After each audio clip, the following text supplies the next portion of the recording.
All right, this is a new feature. This is jpeg2RAW Highlight Edition, where we're going to bring you some of the highlights from our regular jpeg2RAW show. And we're going to try and keep these fairly short and just give you a little bit of overview of what we talked about during the main show, and in case you don't want to listen to an hour and a half long show. So tonight's guest for show number 40 was Ben Canales. You got it. I said it right again? Yeah, nicely done. Right. 2 for 2.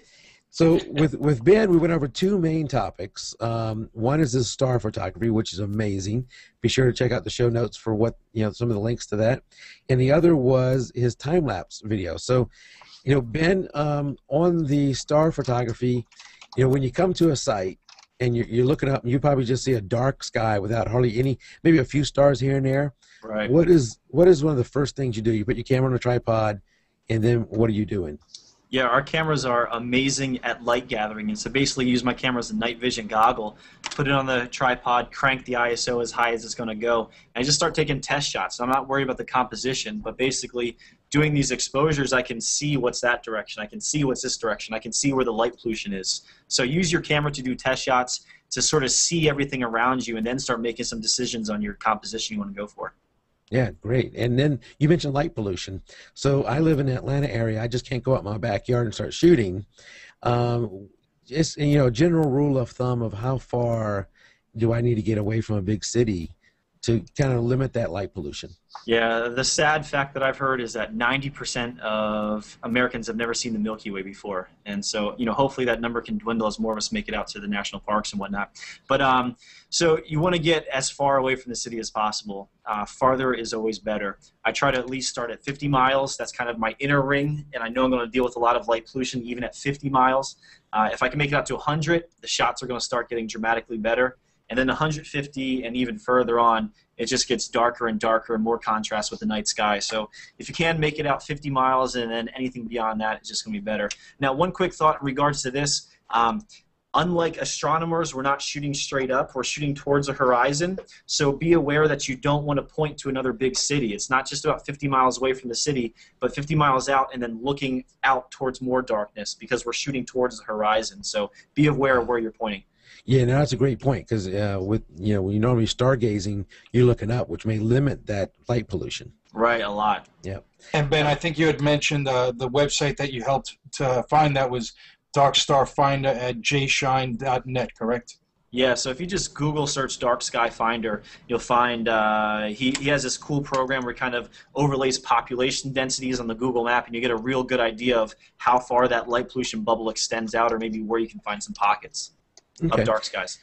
And you had mentioned a phone app, maybe for the iPhone or for the Android. I don't remember which one it was. That can help you with some of that too? I'm not sure if it's on Android. I know it's on the iPhone. It's definitely on computers, and that's Stellarium, Stellarium. And Stellarium is basically kind of like the Google Earth for the night sky. So let's say you've got this cool camping trip coming up. You're going to be going to the Colorado Rockies. You're thinking the stars are going to be awesome, but you've never seen the stars like that before, so you have no clue what to expect. Download Stellarium. It's free. You go on there. You plug in the date that you're going to be at the place. You pick the location you're going to be. You pick the time of night that you want to go stargazing, and it pulls up its databases and then simulates the night sky that you were going to see. And then you can turn south and realize that the Milky Way is going to arc in the southeast. You turn north and see it's going to go that way, and et cetera, et cetera. Really powerful, free, awesome program, Stellarium. Nice. Now, in most of your shots, I don't see the stars moving. There's, you do have some of them.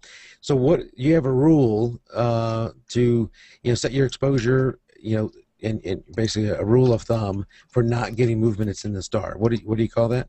Yeah, so there's a big question, what do you use for the shutter length? And there's two things, the rule of 600 and the rule of 400. 600 correlates to a full frame camera sensor.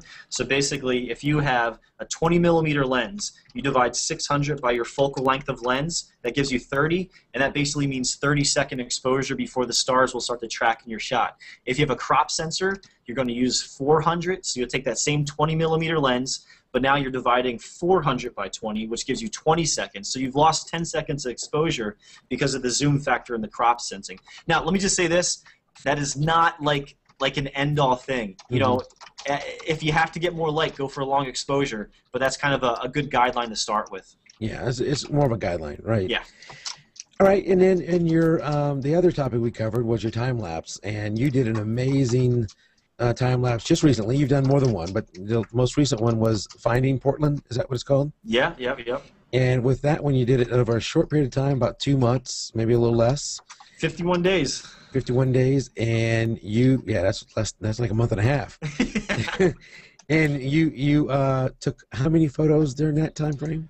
Our hard drive clocked in at 308,856 photos total in that. So I don't know how many terabytes of information it is, but it's the most pictures I've ever taken in one project for sure.